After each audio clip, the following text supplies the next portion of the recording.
everything that I watched in March review with just a random workout. I'm now gonna try this new format where instead of doing project by project, I'm just gonna do a recap at the end of each month, at the start of the last month, maybe one video for TV, one for movies, one for anime. I might still do singular stuff for stuff I'm really passionate about, but that's the plan. But because Pokemon Pokopia ruined my life, for March, I barely did anything. I barely watched anything. I barely ate anything. It was an unhealthy time for me. So for this month, I'm just combining everything together in this one video. And then going forward, it's gonna be more diverse. There were only 3 movies I really watched in March, all right? Number 1, Ready or Not, Here I Come. The sequel to Ready or Not, the thriller horror comedy. If you haven't seen the first one, real catch up real quick. This girl gets married into this family and they've got this tradition where they have to play a game. Do you like to play games? I guess it depends on what we're playing. On the wedding night, and she pulls the game hide and seek. But what it actually ends up being is her family have a contract with the devil, and if they don't kill her, she wins and they all die. Or they kill her and they win. So the first movie is her whole in-law family trying to kill her so they don't die. Spoiler if you haven't seen it, she wins. Yeah. I'm a scaredy cat in horror movies and I was worried at the start, but it very quickly turned into one of the most unserious movies ever. Like think like scary movie type humor. You know, it's got funny moments, some shocking moments, but I thought the first movie was, you know, so-so, a bit of a stupid movie. The second movie is basically the same thing again. This time her sister's there. This time it's the other families with the devil. It's basically the same movie again, but this time she has her sister. But it really is the same thing. The sister fills the role of the ally. She had a few allies kind of in the first one, but it's the same movie. It's just as stupid. I'm gonna give it 4. Second movie, Send Help, with Rachel McAdams and Dylan O'Brien, which I kind of like the look of in the trailer, you know, Sam Raimi. I'm like, okay, this could be good. Basically, this girl, she works very hard at her job, but you know, she's a bit of a loner, a bit of a loser, you might say, but she seems like a nice person, but she gets bullied by everyone, nothing really goes her way. And her boss, Dylan O'Brien, complete arsehole. And her big promotion was coming up. Dylan O'Brien's character just gave to one of his mates with 0 qualifications who steals all her work. So, you know, they really do a good job of building up this guy's a hateable character. Then what happens? They go on a Thailand trip or something for work. Plane crashes, only her and her boss survive. But we found out she's like a massive Survivor super fan, like the Survivor guru. Oh, I'm almost fallen.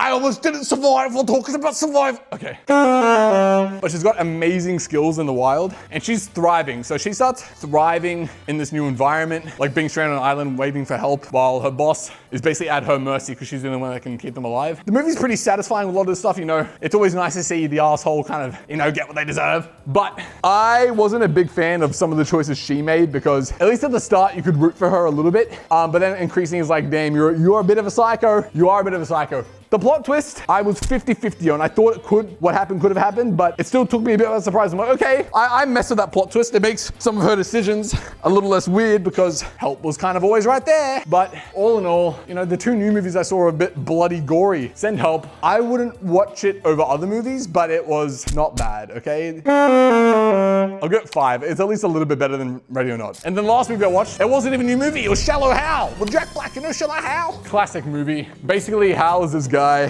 who only goes for, you know, the supermodels. First you wouldn't dance with the hotties at the bar, and then we'd go to the IHOP, and those hotties are even hotter, and you disappear. Giving his name, he's very shallow. He doesn't care about what's within.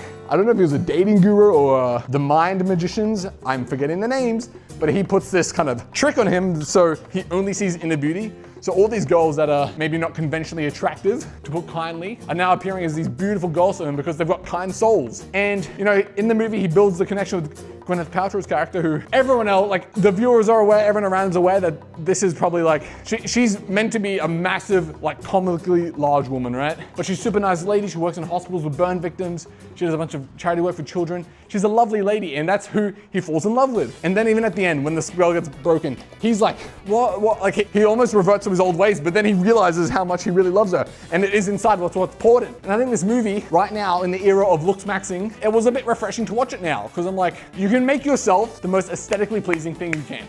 And I think it does good for your confidence, right? But people have been taking it, I think, way too far. They're not caring about anything deeper anymore. And Shallow Hal has opened my heart. I'm gonna give Shallow Hal, it stopped working, but 7. It might be higher. Good movie, especially now, like I said, in the times. It's working in with challenging expectations, okay? TV shows, nothing. I'm sorry, but next month is gonna have a lot. Invincible's coming out right now, The Boys finale's right now, Daredevil season 2 right now, and these are all very good. I'll talk about these next month, but I'm gonna talk about anime now. I'm sorry if you don't like the Japanese cartoons, but I'm gonna talk about them because I like them. I got 5 to mention. Number 1. Ryoki Tenkai! Suspension!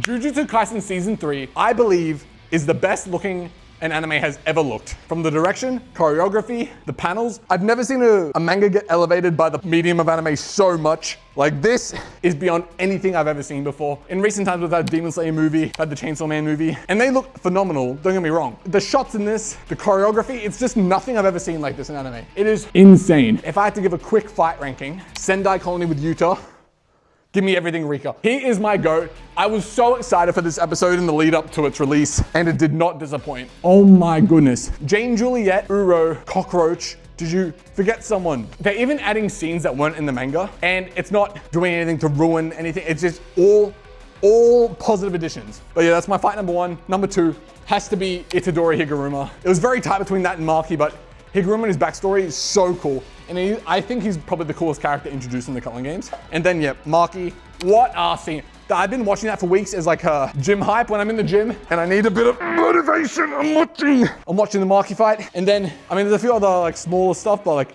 I would put Reggie and Megami's probably the other main one. I'll put that last. But like this Reggie Megami fight is still probably better than the majority of other series best fights. You know what I'm saying? And people will say JJK's got no story. It's all fight moments and aura. You can watch it like that. But I think it does a really good job at giving characters a lot of depth and backstory in a very short amount of time. Even like take the Sendai Colony fight, Uro, Ryushiguri. We feel like we know these guys a bit just from the brief time we know them. And it's like, I think they're some of the most popular characters despite literally having one fight. That's all I have to say about that. But yeah, JJK Season 3, Culling Games Part 1. Can't wait for more. It gets 10 out of 10. It's generally the best looking thing I've ever seen. Probably my least hyped one from this month was Hell's Paradise, which I still did enjoy, right? Hell's Paradise, it looks really nice. It's Mappa again. Mappa are crazy. I hope they, there's been a bit of controversy with their staff treatment in the past, but I'm hoping things are getting better. I don't actually know, but there's this island that has the elixir of life that the Shogun has sent all these prisoners and samurai equivalent to get. But it's a deadly island with monsters, blah, blah, blah. And it picked up right from the last season ended. If you haven't seen it, maybe watch it. I do think it's a really good show. I think this show's biggest, I guess maybe negative for this season, and it wasn't even its fault, it's just that it was airing with JJK. They're different characters, different narrative, blah, blah, blah.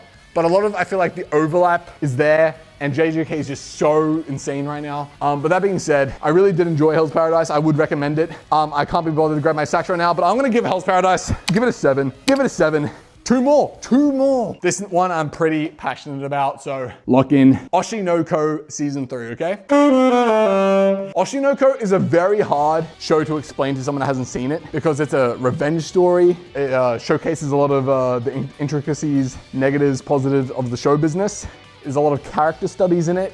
It's a very hard show to explain, and I don't really think you can do it justice by explaining it, so I often just say, watch it and you get the grasp of it very fast. But I will say I've read the whole manga and season 1. So I watched season 1 when it came out and I thought it was amazing. I loved it. At least when I watched it, I hadn't seen much like it at the time. So I thought, wow, this is so cool. I'll read the rest. And I caught up at the time. It wasn't finished when I caught up. And I was like, whoa, even the manga's great. The manga's great. Season 2, I think season 2 could be some of the prime for Oshi No Ko. It's super good. The 2.5D stage play. I really like the characters in the show. Akane and Kana specifically, I like them a lot. Aqua, it's hard. I am mixed with Aqua now, but like all the supporting cast, I think are great for the most part. And then season 3 just finished. It was a great season. Again, I think they really cooked with the anime for this show. Like JJK, they've elevated a lot for the manga. Even in stuff like the intros, the intro sequences. I reckon Oshi No Ko, in terms of the songs, I mean, it's a bit thematic given the content of the series, but all the openings, endings are absolute masterpieces. I listen to them regularly on my playlist. Yes, I have Japanese songs on my playlist. What about yourself?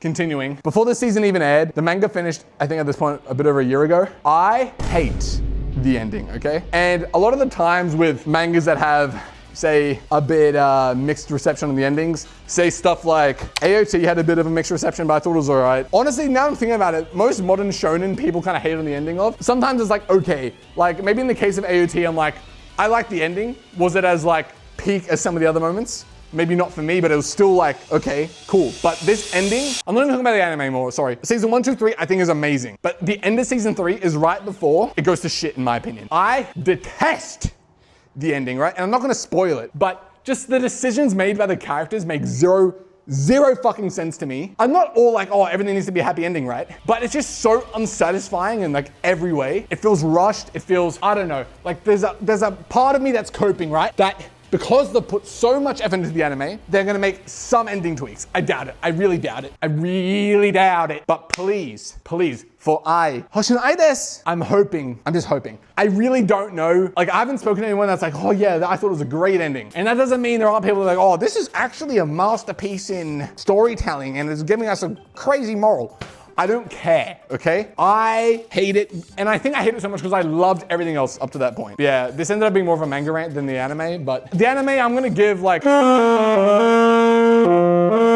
I don't even know what I did there, but 9. Like, it's super good. It might even be higher. My viewing is a bit tainted knowing what I know. Cursed with knowledge.